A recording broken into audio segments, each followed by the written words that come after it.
કેટલાક કર્મો આ જન્મમાં જ ફળ આપી દે, અને કેટલાક કર્મો જે પાક્યા ના હોય ને આ જન્મમાં આપણે કર્યા હોય પણ આપણને આ જન્મમાં એનો દંડ કે એનું ફળ ન મળ્યું હોય, પાપ હોય કે પુણ્ય હોય, તો મર્યા પછી એ કર્મ સાથે આવે.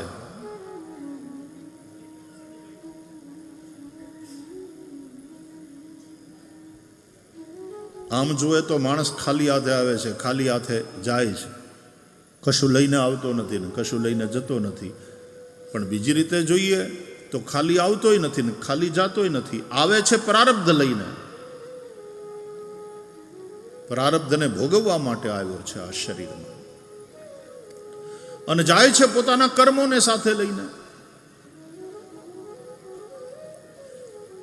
સેંકડોના ટોળામાંથી વાછરું એની માં ગાયને ગોતી લે.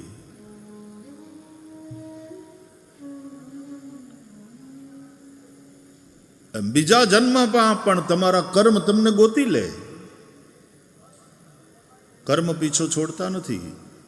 કર્માનુગો ગચ્છતિ જીવ એક, ધર્માનુગો ગચ્છતિ જીવ એક, બંને રીતે. મરે છે માણસ ત્યારે કંઈ સાથે લઈ નથી જતો, પણ એના કર્મ એનો પીછો નથી છોડતા. અને એ બધા કર્મો જે સંચિત થયેલા હોય એ પછી જ્યારે પાકે ત્યારે એ પાકેલા કર્મોનું જે કલેક્ટિવ આઉટકમ છે એનું નામ પ્રારબ્ધ, એનું નામ ડેસ્ટિની. અને પ્રારબ્ધ અનુસાર જાતિ, આયુષ્ય અને ભોગ આ ત્રણેય વસ્તુ નક્કી થાય. જાતિ, ક્યાં એને જન્મ મળશે, કયા મા બાપથી, કઈ યોનિમાં, આ પ્રારબ્ધ અનુસાર નક્કી હોય છે. આયુષ્ય, પ્રારબ્ધ અનુસાર આયુષ્ય નક્કી હોય કે આ જીવ આટલું આયુષ્ય લઈને આવ્યો. અને પ્રારબ્ધ અનુસાર ભોગ નક્કી હોય કે આણે આટલું સુખ ભોગવવાનું, આટલું દુઃખ ભોગવવાનું. એવા પુણ્ય કર્મ બેલેન્સમાં હોય તો એ પ્રમાણે એને સુખ ભોગવવાનું આવે, અથવા એવા પાપ કર્મ કર્યા હોય તો દુઃખ ભોગવવાનું આવે. સુખ અને દુઃખ એ પુણ્ય અને પાપનું ફળ છે. તો આપણા જ કર્મોનું ફળ આપણે ભોગવીએ છીએ. સુખ દુઃખનો કોઈ બીજો દાતા નથી, શાસ્ત્રો કહે છે. એના નિર્માતા આપણે પોતે છીએ. સુખસ્ય દુઃખસ્ય ન કોપી દાતા પરો દદાતીતિ કુબુદ્ધિરેશા અહમ કરોમીતિ વૃથાભિમાન સ્વકર્મ સૂત્રે ગ્રથિતો હિ લોકઃ. રામચરિતમાનસ કહે છે, કાઉ ન કૌ સુખ દુઃખ કર દાતા નિજકૃત કર્મ ભોગ સબ ભ્રાતા. સુખ દુઃખનો કોઈ બીજો દાતા નથી. આપણે જ આપણા કરેલા કર્મ એનું ફળ ભોગવીએ છીએ. ભગવાન શ્રી કૃષ્ણ પણ શ્રીમદ ભાગવતના 10મા સ્કંદમાં વ્રજવાસીઓને સમજાવે છે, કર્મણા જાયતે જંતુ કર્મણૈવ વિલીયતે સુખમ દુઃખમ ભયમ ક્ષેમમ કર્મણૈવાભિપદ્યતે. કર્મ થકી જીવનો જન્મ, કર્માનુસાર એનું મૃત્યુ. સુખ દુઃખ ભય ક્ષેમ આ બધું કર્મનું જ ફળ છે. કર્મ પ્રધાન વિશ્વ કરી રાખા. આ સૃષ્ટિ કર્મ પ્રધાન છે. મનુષ્યની વાત છે ત્યાં સુધી એ માત્ર પ્રકૃતિથી જ પરિચાલિત નથી. પ્રકૃતિ યાંતિ ભૂતાની, પણ મનુષ્યનો સવાલ છે ત્યાં સુધી એને કર્મ કરવાની સ્વતંત્રતા મળી છે. મનુષ્ય શ્રેષ્ઠ છે દેહધારીઓમાં, એને સ્વતંત્રતા મળી છે કર્મ કરવાની. બીજા બધા પ્રાણીઓને ભૂખ લાગે એટલે ખાય, હિંસક હોય તો એ મારીને ખાય. સિંહ કઈ એકાદશીના ઉપવાસ ન કરે. એ પ્રકૃતિ યાંતિ ભૂતાની.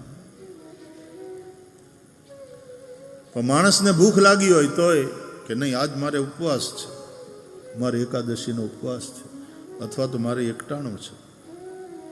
वो संयम बरते. ધર્મ તો પશુ કે પરમેશ્વર માટે નથી, મનુષ્ય માટે છે.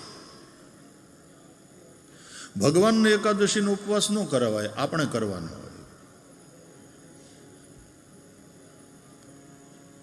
ધર્મ મનુષ્ય માટે છે.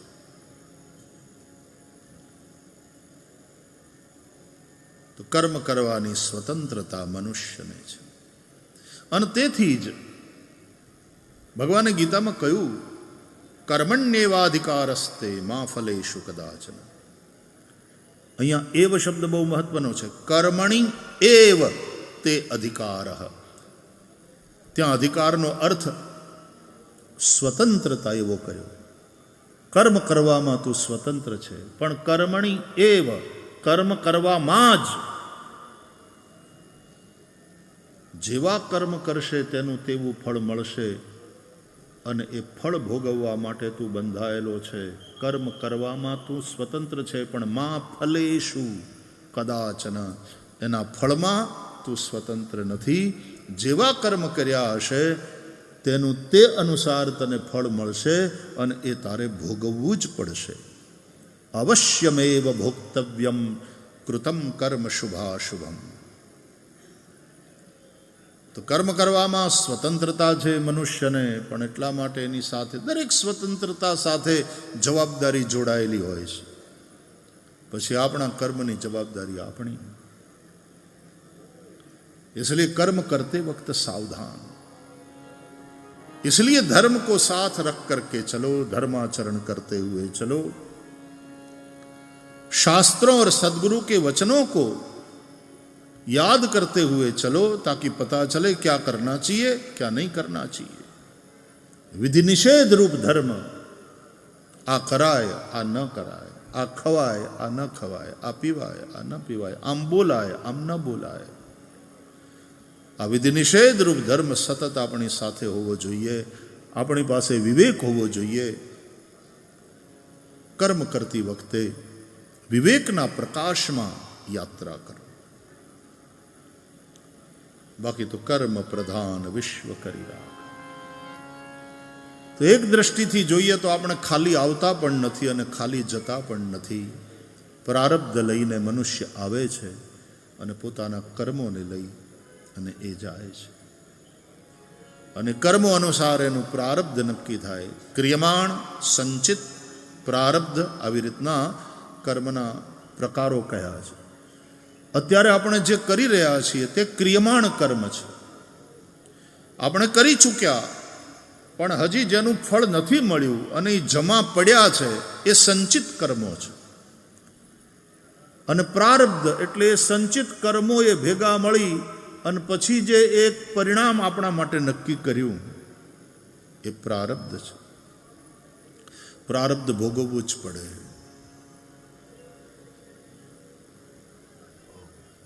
સંચિત એટલે ભાથામાં પડેલા બાણ. ક્રિયમાણ ધનુષ્યના ઉપર ચડાવેલું બાણ.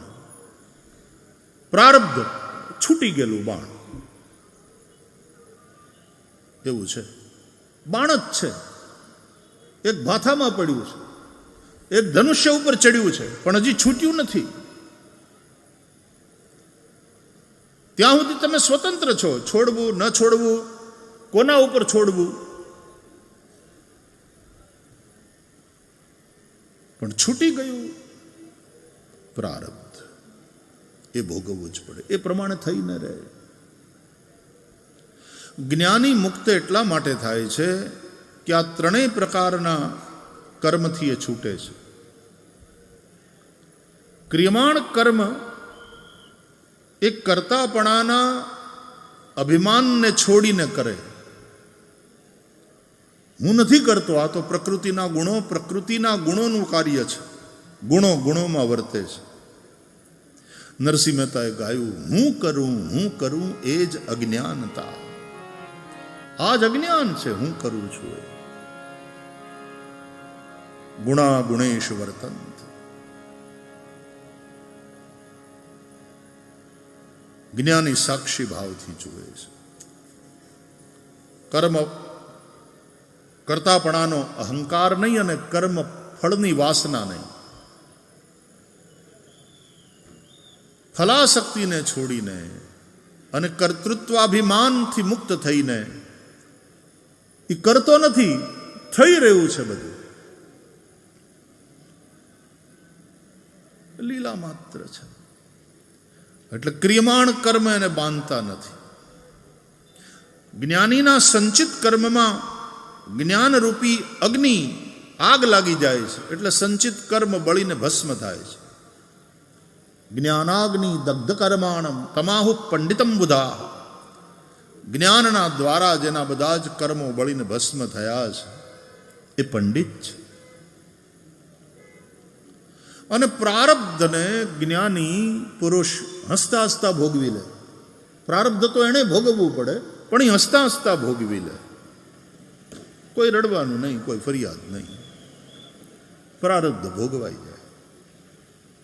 પ્રારબ્ધ ભોગવવું પડે.